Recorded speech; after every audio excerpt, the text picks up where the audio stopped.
Video 13 of 22, Pathway Mastery. My name's Stevie Kidd. These videos have been collated for you to re-engineer how you think and feel and to support you with certain skills that you don't have, skills that I've committed my life to by being developed under them for the last 4 decades and now being even more relentless and obsessed with the teachings because I'm obsessed with repeated learning. Because the more you can quieten the mind and the more you can go into a deeper state, you'll get a deeper insight and you'll find another answer. Steven Spielberg talks about this. He talks about it's a whisper and it's so pure that you'll hear it. And that's why when you look at my life or you look at the 40 years of my life and my 1% mindset book, you think, how does it get so much done? A lot of the reasons I get so much done is because of what I'm about to talk to you about. And these videos, especially this one, will link into all the ones before. But my message for you is this video and these video playlists was to give you some support to understand the consultation of the Pathway Mastery, but also to give you an inclination of what if I did engage? What would change in my life and everybody around about me and everybody that I engage with in the future? But what would change across my career and my business? Yesterday we talked about what was beyond you.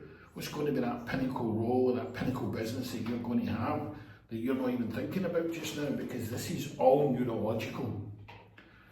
Timelining, mental rehearsal, future thinking, future pacing, and the end in mind. I started doing it at the age of 12, helped by watching a movie called Scrooge.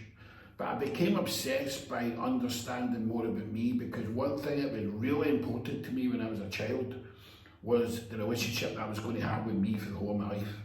Because I realised that people will come and go, environments will come and go, but whenever I go, I'll always be with me.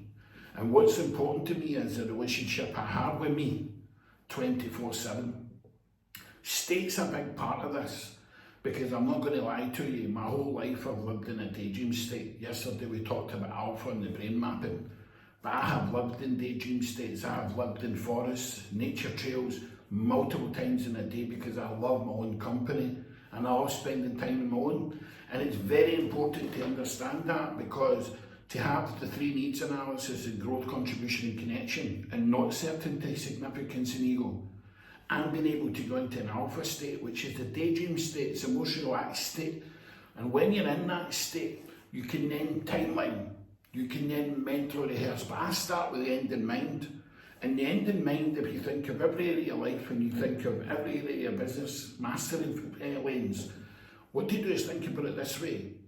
The first video was about present, future, future, past. My life has been about 1, 3, 5, 10-year chunks. I always put it in 10-year decades, and that's what my plan is. And in this state, the end, I go to the end and I start at the end and pull back. And I go to all the lanes and then I timeline myself. And then what I do is I mentally rehearse and put in small chunks and big chunks. Now we've got the end in mind, now we've got timelining over, side looking in and straight through. Now we're talking about mental rehearsal, doing the small chunks. But then it comes to future thinking and future pacing and how I use language.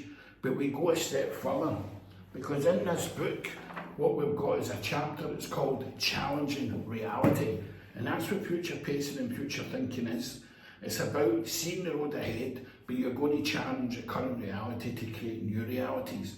As I say, we're just touching the surface.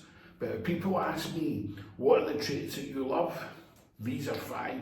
And these are 5 that I've used and demonstrated across my whole life.